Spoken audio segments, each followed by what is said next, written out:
마음의 근육이라고 하는 제목으로 말씀을 드리겠습니다. 우리 교회에 아주 멋진 집사님 한 분이 계십니다. 이분은 40년 동안 헬스를 했습니다. 정말 헬스의 결과는 이 몸의 근육이 대단하다는 것입니다. 제가 한번 그분의 팔, 다리, 등, 어깨 한번 일부러 만져봤어요. 한마디로 얘기해서 돌덩어리였습니다. 그분의 손에 한번 잡히면 어느 분이라도 안 넘어갈 사람이 없어요. 그렇게 아구심도 쉬고 그 다음에 기운이 대단합니다. 아마 여러분은 보디빌더들의 몸을 보셨으리라 생각합니다. 대단하죠?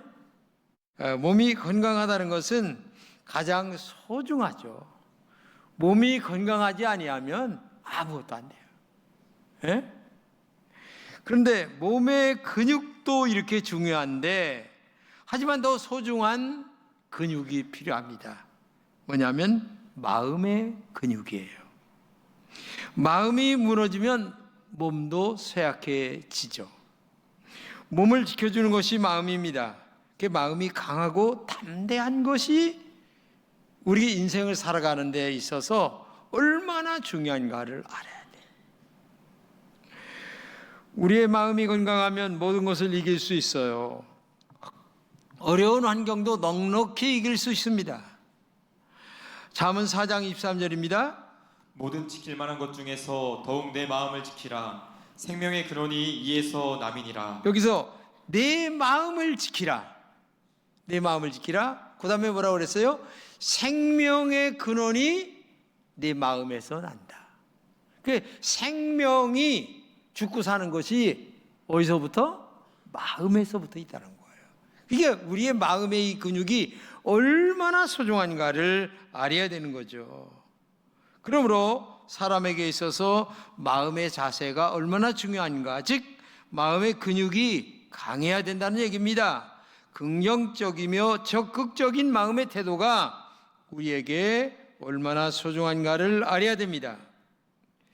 최근에 제가 읽은 책 중에 내면소통이라고 하는 책이 있습니다. 여러분들도 꼭 사서 읽어보세요. 굉장히 도움이 되는 책입니다. 부제가 삶의 변화를 가져오는 마음의 근력 훈련이라는 책이에요. 연세대학교 교수인 김주환 교수가 지은 책인데, 이 책은 마음의 근육을 강하게 하고 담대하게 하는 방법들, 그것이 주는 유익, 이런 것들을 얘기합니다. 여러 가지가 많이 있는데 그 중에 하나가 뭐냐면은 용서하라는 것입니다. 용서하라. 에? 사람에게 용서가 없다면 내 마음이 편하지 않아요. 용서하지 않는 이 마음은 정말 평생 마음속에 한을 품고 살기 때문에 자기가 괴로운 거예요. 상대방이 괴로운 거 아니라 내가 괴롭다는 얘기예요. 저자는 먼저 자기를 용서하라 이렇게 얘기합니다. 나를 용서하라. 사람은 각기 다른 환경에서 태어납니다. 저 같은 경우는 6.25 직후에 바로 태어났죠. 그러니 얼마나 어려웠겠어요.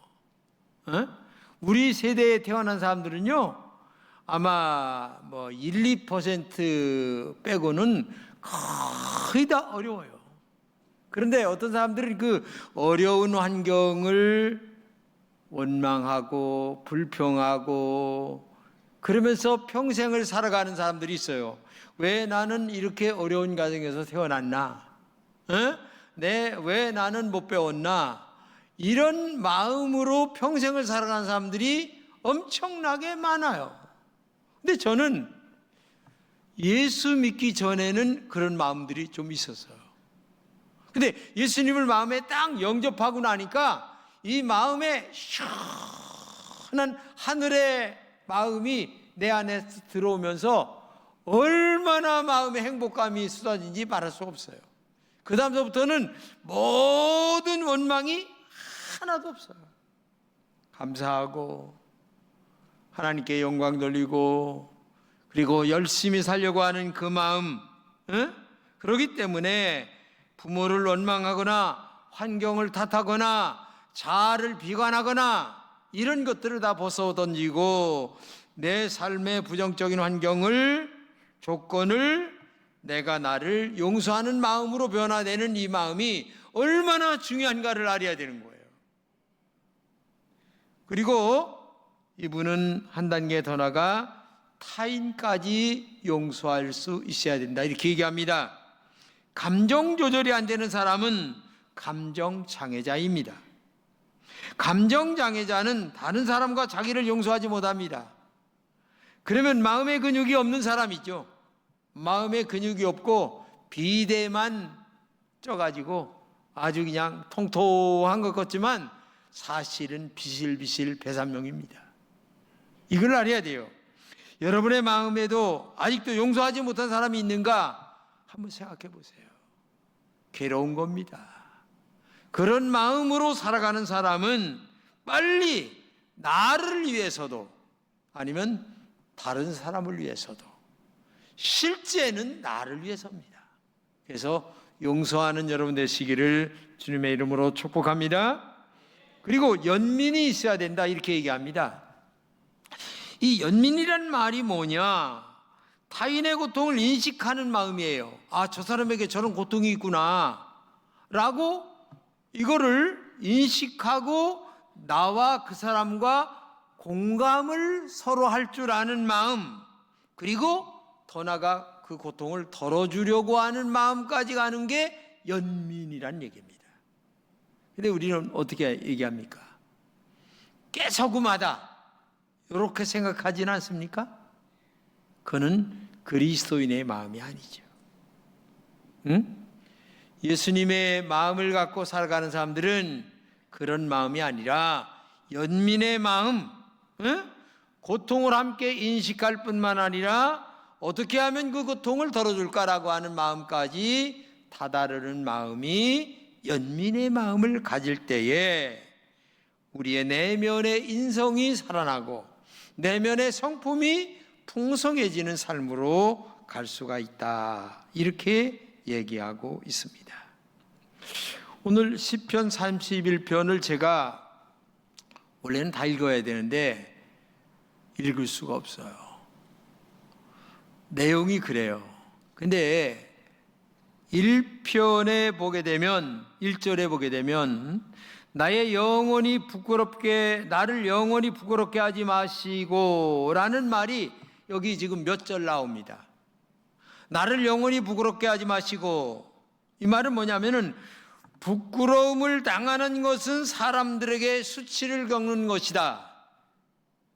그러니까 많은 사람들에게 굉장히 수치를 겪고 있는 이 저자의 모습을 볼 수가 있죠. 그리고 이 저자는 한 단계 더 나가 내가 이렇게 수치를 겪고 있는 것은 하나님까지 수치를 당하는 것과 마찬가지다. 내가 하나님을 섬기는 사람인데 하나님을 섬기는 사람이 수치를 당한다. 그러면 하나님까지 수치를 당하는 것이다 라는 생각 속에서 이 저자가 오늘 시편 30편을 지금 기록하고 있다는 얘기입니다. 그러면서 사냥꾼이 몰래 설치해둔 그물에 걸린 사냥감처럼 자신의 상황을 설명을 합니다. 13절에 보게 되면 그들이 나를 치려고 함께 의논할 때에 내 생명을 빼앗기로 꾀하였나이다. 몰래 그물을 쳐놓고 나의 생명을 앗아가려고 엄청나게 여러 가지 방법으로 나의 생명을 끊으려고 애쓰고 있다. 한마디로 얘기하면 이 저자인 다윗은 고난의 한계 상황에 다다른 거예요. 한마디로 얘기하면 조금만 더 나가면 자살해 죽을 지경이에요. 이 정도까지 지금 마음에 고난을 느끼고 있다는 얘기입니다. 그러나 다윗은 기도했습니다. 하나님을 찾았습니다. 원수의 손에서 건져달라고 하나님께 간절하게 기도하고 고난 중에도 하나님께 정말 기도하는 것을 잃지 않았다. 이게 중요한 거예요. 오늘 본문에서 우리에게 주려는 핵심이 딱 두 가지입니다. 본문 23절입니다. 너희 모든 성도들아 여호와를 사랑하라. 여호와께서 진실한 자를 보호하시고 교만하게 행하는 자에게 엄중히 갚으시느니라. 여기서 지금 한마디 하시는 게 뭐냐면 하나님을 사랑하라. 어떤 중에도 고난과 역경 속에 있다 할지라도 하나님을 사랑하라. 본문 24절입니다. 여호와를 바라는 너희들아 강하고 담대하라. 그러면 너의 마음의 근육이 강해진다. 이게입니다. 그러니까 아무리 고난과 역경이 있다 할지라도 하나님을 사랑하라. 그러면 너의 마음의 근육이 강건해져서 이 고난과 역경을 이겨나가 승리하는 삶을 살아갈 수가 있다. 이것을 우리에게 말씀해주고 있는 것입니다. 사람에게는 세 가지가 있습니다. 마음, 육체, 영혼. 이게 있는 거예요. 근데 다른 동물들에게는 마음과 정신만 있어요. 정신도 IQ가 낮은 정신이죠. 근데 인간은 고동동물이기 때문에 육신과 정신과 영혼이 있어요. 그래서 이것이 긴밀하게 연결되어 있죠. 몸이 아프면 마음도 아프고 마음이 아프면 영혼까지 하나님과의 관계도 싫어져. 아유, 나 교회 나가기도 싫어. 이런 생각이 들 때도 있어요. 우리에게. 예? 영혼까지 아프면 모든 게 다 아파버리는 거예요. 영적인 것, 육적인 것 다 아파버리는 거예요. 제가 이 설교를 준비하면서 마음이 뭔가, 여러분 가서 사전 찾아도 마음에 대한 얘기가 안 나와요. 제가 참 이 마음에 대해서 좀 오늘 여러분들에게 한마디 얘기하고 싶어가지고 사전을 찾아도 잘 안 나와요. 그래가지고 우리 후배 교수들한테 전화도 하고 그 다음에 또 선배 교수들한테 전화도 하고 합당한 얘기가 안 나와. 아이고 골치 아팠다. 그래서 한 사람한테 아주 가까운 우리 후배 교수한테 전화를 했어요. 아무개 교수님, 형님 왜 그러세요? 야, 마음이 뭐냐? 사전을 찾아도 안 나와. 문헌을 찾아도 안 나와. 근데 제가 그분이 저에게 연락을 줬어요. 그분도 몇 시간을 찾은 거예요. 마음은 눈에 보이지 않는다. 이게 첫째입니다. 두 번째는 하지만 우리의 내면의 중심을 이루는 감정을 마음이라고 한다. 그리고 세 번째, 신앙적으로는 하나님과의 소통하는 기관을 마음이라고 한다. 어떤 사람은 심장이라고 얘기하고 어떤 사람은 머리라고 얘기하고 어떤 사람은 온 몸을 얘기하고 마음은 온 몸이에요. 사실은. 근데 그것을 직접적으로 마음이 어디다 이렇게 얘기를 할 수는 없는 거예요. 생각해 보세요. 심장이 마음입니까? 말로는 그렇게 얘기할 수 있지만 실제적인 마음은 우리의 어떠한 부분이 아니고 눈에 보이지 않아. 그러나 내면의 중심을 이루는 우리의 감정이에요. 하나님과 연결되어 있는 과정, 이런 것들을 바로 우리의 마음이다. 그래서 우리의 마음이 강하고 담대하라는 말씀은 고난 가운데서도 하나님의 성품으로 살아가라. 고난과 역경 속에서도 하나님의 성품으로 살아가는 마음의 근육이 강한 사람으로 너희들 인생을 굳세게 살아가라. 이렇게 얘기하는 거죠. 그러면 마음의 근육을 강하고 담대하기 위해서 어떻게 해야 할까? 첫째는 나의 내면의 신성, 즉 하나님의 성품이 있다는 것을 알아야 한다. 이걸 여러분 알아야 돼요. 14절 15절 한번 읽어주세요. 여호와여 그러하여도 나는 주께 의지하고 말하기를 주는 내 하나님이시라 하였나이다. 나의 앞날에 주의 손이 있사오니 내 원수들과 나를 핍박하는 자들의 손에서 나를 건져 주소서. 여기 보게 되면 주께 의지하고 그 다음에 나를 건져 주소서라고 하는 말은 뭐예요? 내 내면에 하나님과 교통하는 통로에 뭐가 있다는 거죠. 그거를 다른 말로 얘기하면 신성이 우리 안에 있다. 하나님의 성품이 조금이나마 우리 안에 있다. 그렇게 말할 수 있는 거죠. 근데 다른 동물들은 없어요. 그래서 인간만이 제사를 드리는 거예요. 신을 찾는 마음이 인간 속에만 있는 거예요. 돼지가 제사 드리는 거 봤습니까? 소가 제사 드리는 거 봤습니까? 없어요. 하나님에게 제사 드리는 동물은 오직 하나님의 성품, 신의 성품을 소유한 하나님의 형상으로 지음받은 인간만 하나님께 향하여 제사를 드리는 모습이 있다. 여기 14절에 보게 되면 주는 내 하나님이시라 이렇게 얘기하잖아요. 나의 하나님이기에 의지했습니다. 기도했습니다. 이 세상에 오직 인간만이 기도라는 것을 사용하는 거예요. 그래서 이 하나님의 형상이 우리 안에 있기 때문에 그렇죠. 그러므로 신성이라고 하는 하나님의 성품이 우리 안에 있기 때문에 인간만이 전도서에 있는 것 마냥 영원을 사모하는 마음이 우리에게 있어요. 영원은 누굽니까? 하나님, 천국, 천당 갔으면 좋겠다. 이게 인간 속에만 있는 거예요. 하나님의 성품이 우리 안에 있기 때문에. 그렇기 때문에 제일 중요한 것은 우리의 내면에 신성이 있다는 것을 알고 그 신성을 가지고 하나님 앞에 기도하는 사람, 고난과 어려움이 있을 때 하나님 앞에 부르짖는 사람, 믿음으로 살아가는 사람, 말씀대로 살아가는 사람이 될 때에 그 사람이 내면의 근육이 강해지는 사람이 된다. 이것을 꼭 기억하시기를 주님의 이름으로 축복합니다. 두 번째는 자존감을 회복해야 됩니다. 본문 23절입니다. 너희 모든 성도들아 여호와를 사랑하라. 여호와께서 진실한 자를 보호하시고 교만하게 행하는 자에게 엄중히 갚으시느니라. 여기 여호와를 사랑하라 이 말씀을 있죠. 하나님을 사랑하는 사람들에게 하나님이 우리에게 주시는 제일 축복 중에 축복이 뭐냐면 자존감에 대한 회복입니다. 이걸 여러분 우리가 알아야 돼요.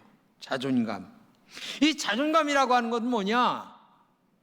내가 나를 소중히 여기는 마음, 내가 나를 굉장히 가치 있게 여기는 마음. 그러니까 다른 말로 얘기하면 내가 나를 볼 때에 나는 참 좋은 사람이야, 훌륭한 사람이야, 그래서 나는 해피해 하면서 자기의 가치에 대한 존중을 느끼는 사람이에요. 근데 같은 인생을 살아가는데도 열등감에 사로잡힌 자는 자기의 자존심이 상하여 날마다 살아가는 사람이에요. 자존심이 상해. 괜히 상해. 누굴 비교해서 상하고 어떤 환경 때문에 상하고 계속 마음이 자존심이 상해. 근데 하나님의 형상으로 지음받은 나를 찾는 사람은 뭐예요? 자존감이 회복이 되는 거예요. 제가요 예수 믿고 나서 성령님이 임할 때에 내 자존감이 회복이 되는데 환경도 안 변하고 조건도 안 변하고 아무것도 안 변했는데 내가 나를 사랑하는 마음이 엄청나게 회복이 되는데 행복감이 그때 밀려오기 시작하는 거예요. 이건 설명을 말로도 할 수가 없어요. 경험해 보지, 먹어본 사람만 맛을 아는 거예요. 예수님을 만나본 사람만 이 영적인 맛을 알 수 있는 거예요. 그래서 제일 중요한 게 뭐냐면 자존감을 회복한다. 우리가 하나님을 사랑하면 내가 나를 사랑하게 됩니다. 우리가 하나님을 사랑하면 내가 나를 사랑하고 내가 나를 사랑하면 자존감이 회복됩니다. 자존감이 회복되면 마음의 근육이 강하고 담대해집니다. 어떤 환경을 만나도 할 수 있다 하시니 나의 주 하나님, 예수님, 성령님 감사합니다. 이런 믿음으로 달려가게 될 줄로 믿습니다. 할렐루야. 이 한 해를 그렇게 달려가야 되는 거예요. 여러 어려움의 환경이 물밀듯 밀려옵니다. 내가 원하지 않아도 그렇게 밀려오는 거예요. 그런 환경 속에서 우리가 살아가는 거예요. 그래도 믿음으로 살아가는 사람은 담대하게 이겨나가는 거예요. 우리는 건강하기 위해서 운동도 중요하다는 것을 잘 알죠. 그래서 매일 규칙적으로 걷기도 하고 헬스도 하고 족구도 하고 여러 가지 운동합니다. 특히 나이가 들수록 걷기 운동은 굉장히 중요한 운동 중에 하나죠. 하지만 더 중요한 운동은 마음의 운동이 중요합니다. 아무리 몸이 건강한 사람도 마음에 상처 받아보세요. 그 다음서부터 만사가 귀찮아. 그래서 집에서 나가고 싶지도 않고 사람 만나고 싶지도 않고 그 다음서부터 몸이 쇠해지기도 하고 그래서 돈도 있고 명예도 있지만은 마음 아프면 말짱 다 헛일이에요. 오늘 본문 잠언 15장 3절입니다. 마음의 즐거움은 얼굴을 빛나게 하여도 마음의 근심은 심령을 상하게 하느니라. 마음이 상하는데 뭐가 좋은 게 있겠어요? 마음의 상처가 큰데 좋은 게 뭐 있겠어요? 그래서 예수 믿는다라는 말은 너는 마음이 행복해라, 마음이 해피해라. 그래서 교회 다니면서 마음이 행복하지 않은 사람은 예수 잘못 믿는 사람이에요. 이걸 알아야 돼요. 하나님의 영이 함께하지 않기 때문에 마음이 해피하지 않아요. 이게 참 골치 아픈 거예요, 진짜. 하나님보다, 신앙보다, 기도보다, 아니면 다른 것보다 정말 세상의 것들이 마음에 나를 지배를 많이 하고 있는 거예요. 그런 사람은 해피하지 않아. 근데 정말 하나님이 나를 지배하고 있어. 정말 지배 당해 보세요. 해피한 거예요. 행복한 거예요. 아멘. 이런 은혜가 있기를 진심으로 축복합니다. 이 25년도 한 해는 하나님의 성령이 여러분들을 지배하는 한 해가 되시기를 축복합니다. 그래서 날마다 행복하시기를 축복합니다. 그러기 위해서 하나님을 사랑하라. 그러면 너의 자존감이 회복된다. 이걸 꼭 기억하시고 오늘도 하나님 앞에 행복한 여러분들이 되시기를 진심으로 축복합니다. 꿈이 없는 사람은 생명이 없는 인형과 같습니다. 마음의 근육이 강한 사람은 꿈이 있는 사람이에요. 나는 정말 우리 금천의 모든 성도들에게 부탁합니다. 한 해를 시작하는 이 마당에 마음의 근육이 좀 강한 사람으로 출발하시기를 진심으로 축복합니다. 마음이 강하고 담대한 근육은 하나님께 기도하는 영적 재단입니다. 마음이 강하고 담대한 근육은 축복을 만드는 강한 영적인 힘입니다. 마음이 강하고 담대한 근육은 내 인생을 인도하는 영적 나침반과 같은 것입니다. 사랑하는 금천교회 성도 여러분, 25년 새해를 시작하는 연초 지금 시작합니다. 본문의 다윗처럼 우리의 마음의 근육이 강하고 담대하여 하나님께 힘들 때 기도하시기 바랍니다. 매일 말씀을 읽으시기 바랍니다. 하나님의 마음으로 영혼을 사랑하여 정말 주님이 기뻐하는 일을 매일 전도에 힘쓰는 우리가 되어야 될 거예요. 강하고 담대하게 하나님을 앙망하며 올 한 해를 승리로 이끌어가는 우리 금천의 모든 성도들이 되시기를 진심으로 축복합니다.